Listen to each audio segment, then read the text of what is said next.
29वां अध्याय भागवत धर्मों का निरूपण और उद्धव जी का बद्रिकाश्रम गमन।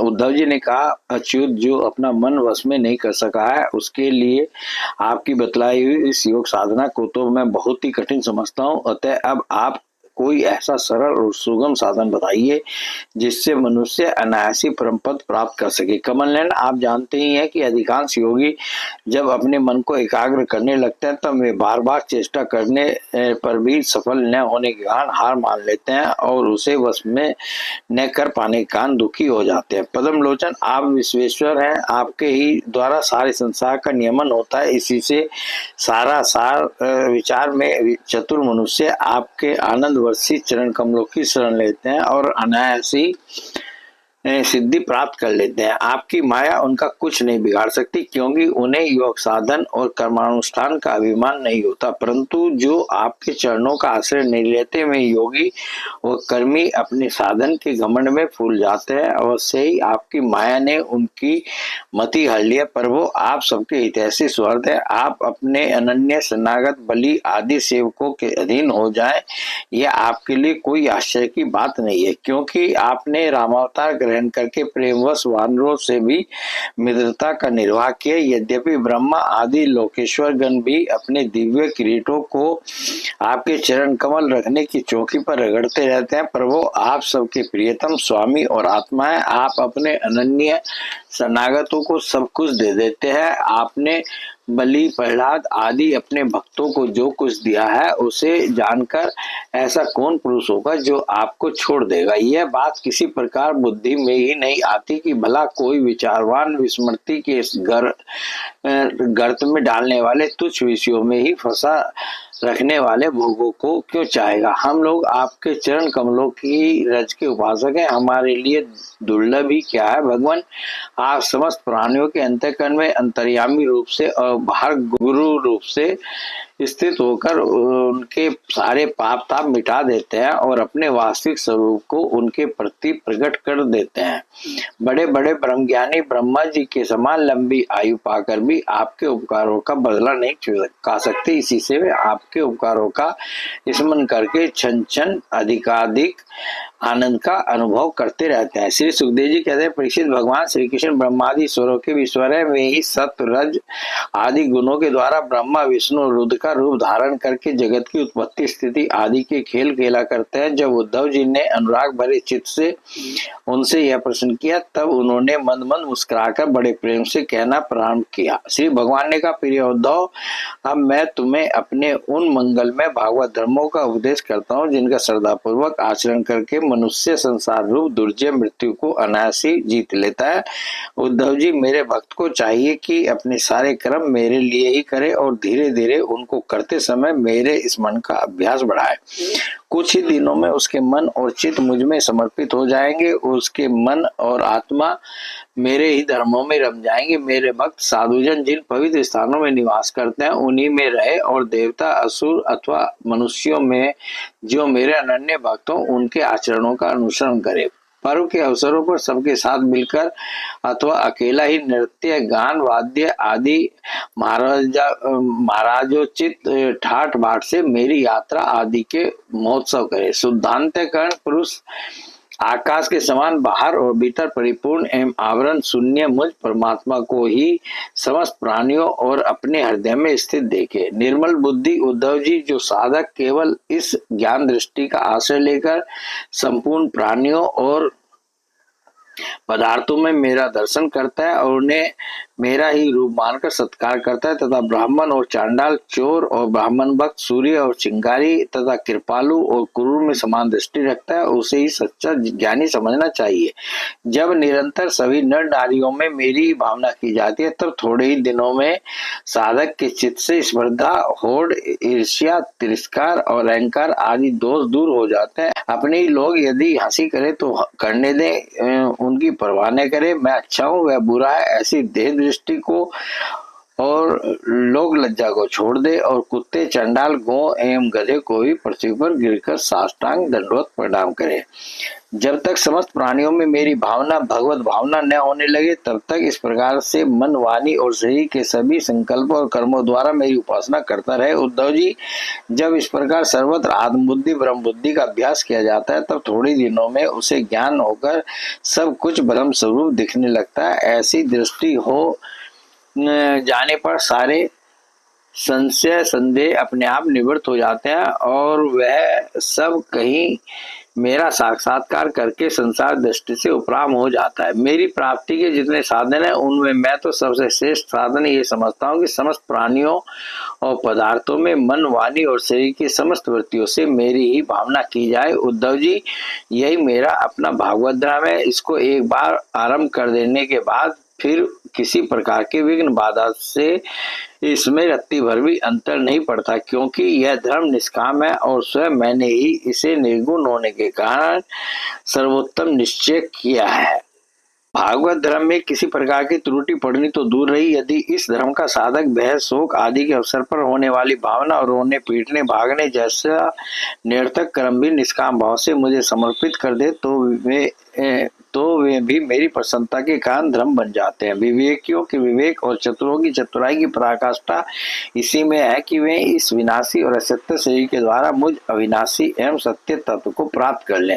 उद्धव जी, यह संपूर्ण ब्रह्म विद्या का रहस्य मैंने संक्षेप और विस्तार से तुम्हें सुना दिया। इस रहस्य को समझना मनुष्यों की तो कौन कहे, देवताओं के लिए भी अत्यंत कठिन है। मैंने जिस सुस्पष्ट और युक्तियुक्त ज्ञान का वर्णन बार बार किया है, उसके मर्म को जो समझ लेता है, उसके हृदय की संशय ग्रंथियां छिन्न भिन्न हो जाती हैं और वह मुक्त हो जाता है। मैंने तुम्हारे प्रश्न का भली भांति खुलासा कर दिया। जो पुरुष हमारे प्रश्नोत्तर को विचारपूर्वक धारण करेगा, वह वेदों के भी परम रहस्य सनातन पर ब्रह्म को प्राप्त कर लेगा। जो पुरुष मेरे भक्तों को इसे भली भांति स्पष्ट करके समझाएगा, उस ज्ञानदाता को मैं प्रसन्न मन से अपना स्वरूप तक दे डालूंगा, उसे आत्मज्ञान करा दूंगा। उद्धव जी, यह तुम्हारा और मेरा संवाद स्वयं तो परम पवित्र है ही, दूसरों को भी पवित्र करने वाला है। जो प्रतिदिन इसका पाठ करेगा और दूसरों को सुनाएगा, वह इस ज्ञान दीप के द्वारा दूसरों को मेरा दर्शन कराने के कारण पवित्र हो जाएगा। जो कोई एकाग्र चित्त से इसे श्रद्धा पूर्वक नित्य सुनेगा, उसे मेरी पराभक्ति प्राप्त होगी और वह क्रम बंधन से मुक्त हो जाएगा। प्रिय सखे, तुमने भली भांति ब्रह्म का स्वरूप समझ लिया है ना, और तुम्हारे चित्त का मोह एवं शोक तो दूर हो गया है ना। तुम इसे धार्मिक, नास्तिक, सठ, श्रद्धालु, भक्तिहीन और उद्धत पुरुष को कभी मत देना। जो इन दोषों से रहित हो, ब्राह्मण भक्त हो, प्रेमी हो, साधु स्वभाव और जिसका चरित्र पवित्र हो, उसी को यह प्रसंग सुनाना चाहिए। यदि शूद्र और स्त्री भी मेरे प्रति प्रेम भक्ति रखते हो, तो उन्हें भी इसका उपदेश करना चाहिए। जैसे दिव्य अमृतपान कर लेने पर कुछ भी पीना शेष नहीं रहता, वैसे ही यह जान लेने पर जिज्ञासु के लिए और कुछ भी जानना शेष नहीं रहता। प्यारे उद्धव, मनुष्यों को ज्ञान, कर्म, योग, वाणिज्य और राजदंडादि से क्रमशः मोक्ष, धर्म, काम और अर्थरूप फल प्राप्त होते हैं, परंतु तुम्हारे जैसे अनन्य भक्तों के लिए वह चारों प्रकार का फल केवल मैं ही हूँ। जिस समय मनुष्य समस्त कर्मों का परित्याग करके मुझे आत्मसमर्पण कर देता है, उस समय वह मेरा विशेष माननीय हो जाता है और मैं उसे उस जीव तव से छुड़ाकर अमृत स्वरूप मोक्ष की प्राप्ति करा देता हूँ और वह मुझसे मिलकर मेरा स्वरूप हो जाता है। श्री सुखदेव जी कहते हैं, परीक्षित, अब उद्धव जी योग मार्ग का पूरा उपदेश प्राप्त कर चुके थे। भगवान श्री कृष्ण की बात सुनकर उनकी आंखों में आंसू उमड़ आए, प्रेम की बाढ़ से गला रुक गया, चुपचाप हाथ जोड़ रह गए और वाणी से कुछ बोला नहीं गया। उनका चित्त प्रेमावेश से विवल हो रहा था। उन्होंने धैर्यपूर्वक उसे रोका और अपने को अत्यंत सौभाग्यशाली अनुभव करते हुए सिर से यदुवंश शिरोमणि भगवान श्री कृष्ण के चरणों को स्पर्श किया तथा हाथ जोड़कर उनसे यह प्रार्थना की। उद्धव जी ने कहा, प्रभु, आप माया और ब्रह्मा आदि के भी मूल कारण है। मैं मोह के कारण अंधकार में भटक रहा था। आपके सत्संग से वह सदा के लिए भाग गया। भला जो अग्नि के पास पहुंच गया, उसके सामने क्या शीत, अंधकार और उसके कारण होने वाला भय ठहर सकते हैं। भगवान, आपकी मोहिनी माया ने मेरा ज्ञान दीपक छीन लिया था, परंतु आपने कृपा करके वह फिर अपने सेवक को लौटा दिया। आपने मेरे ऊपर महान अनुग्रह की वर्षा की है। ऐसा कौन होगा जो आपके इस कृपा प्रसाद का अनुभव करके भी आपके चरण कमलों की शरण छोड़ दे और किसी दूसरे का सहायता ले। आपने अपनी माया से सृष्टि वृद्धि के लिए दासाहार वर्षनी अंधक और सात्वत वंशी यादवों के साथ मुझे सुदृढ़ स्नेहपान से बांध दिया था। आज आपने आत्मबोध की तीर की तलवार से उस बंधन को अनायासी काट डाला। महायोगेश्वर, मेरा आपको नमस्कार है। अब आप कृपा करके मुझ शरणागत को ऐसी आज्ञा दीजिए जिससे आपके चरण कमलों में मेरी अनन्य भक्ति बनी रहे। भगवान श्री कृष्ण ने कहा, उद्धव जी ने, अब तुम मेरी आज्ञा से बद्री वन में चले जाओ। वह मेरा ही आश्रम है जहाँ मेरे चरण कमलों के धोवन गंगा जल का स्नान पान कर सेवन करके तुम पवित्र हो जाओगे। अलकनंदा के दर्शन मात्र से तुम्हारे सारे पाप ताप नष्ट हो जाएंगे। प्रिय उद्धव, तुम वहां वृक्षों की छाल पहनना, वन के कंदमूल फल खाना और किसी भोग की अपेक्षा न रखकर निष्प्रय वृत्ति से अपने आप में मस्त रहना। सर्दी गर्मी सुख दुख जो कुछ आ पड़े उसे सम सहन रहकर सहन करना। स्वभाव सौम्य रखना, इंद्रियों को वश में रखना, चित्त शांत रहे, बुद्धि समाहित रहे और तुम स्वयं मेरे स्वरूप के ज्ञान और अनुभव में डूबे रहना। मैंने तुम्हें जो कुछ शिक्षा दी है उसका एकांत में विचार पूर्वक अनुभव करते रहना। अपनी वाणी और चित्त मुझ में ही लगाए रहना और मेरे बतलाए हुए भागवत धर्म में प्रेम में रम जाना। अंत में तुम त्रिगुण और उनसे संबंध रखने वाली गतियों को पार करके उनसे परे मेरे परमार्थ स्वरूप में मिल जाओगे। श्री सुखदेव जी कह रहे, परीक्षित, भगवान श्री कृष्ण के स्वरूप का ज्ञान संसार के भेद भ्रम को छिन्न भिन्न कर देता है। तब जब उन्होंने स्वयं उद्धव जी को ऐसा उपदेश किया तो उन्होंने उनकी परिक्रमा की और उनके चरणों पर सिर रख दिया। इसमें संदेह नहीं कि उद्धव जी संयोग वियोग से होने वाले सुख दुख के जोड़े से परे हैं, क्योंकि वे भगवान के निर्द्वंद चरणों की शरण ले चुके हैं। फिर भी वहां से चलते समय उनका चित्त प्रेमावेश से भर गया। उन्होंने अपने नेत्रों की झरती हुई आंसुधारा से भगवान के चरण कमलों को भिगो दिया। परीक्षित, भगवान के प्रति प्रेम करके उसका त्याग करना संभव नहीं है। उन्हीं के वियोग की कल्पना से उद्धव जी कातर हो गए, जिनका शरीर त्याग करने में समर्थ न हुए।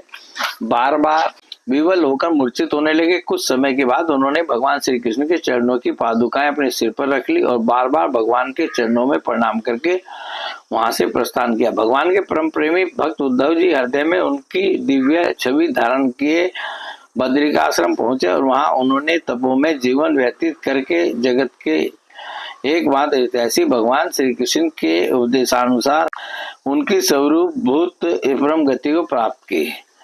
भगवान शंकर आदि योगेश्वर भी सच्चिदानंद स्वरूप भगवान श्री कृष्ण के चरणों की सेवा किया करते हैं। उन्होंने स्वयं श्रीमुख से अपने पराक्रमी भक्त उद्धव के लिए इस ज्ञान अमृत का वितरण किया। यह ज्ञान अमृत आनंद महासागर का सार है। जो श्रद्धा के साथ इसका सेवन करता है वह तो मुक्त हो ही जाता है, उसके संग से सारा जगत मुक्त हो जाता है। परीक्षित, जैसे भोरा विभिन्न पुष्पों से उनका सार सार मधु संग्रह कर लेता है, वैसे ही स्वयं वेदों को प्रकाशित करने वाले भगवान श्री कृष्ण ने भक्तों को संसार से मुक्त करने के लिए यह ज्ञान और विज्ञान का सार निकाला है। उन्होंने जरा रोग आदि भय की निवृत्ति के लिए 6 समुद्र से अमृत भी निकाला था तथा उन्हें इन्हें क्रम से अपने प्रवर्ती मार्गी भक्तों को पिलाया। वे पुरुषोत्तम भगवान श्री कृष्ण सारे जगत के मूल कारण है। उनके चरण कमलों में मैं नमस्कार करता हूँ। बोले भगवान श्री कृष्ण की जय।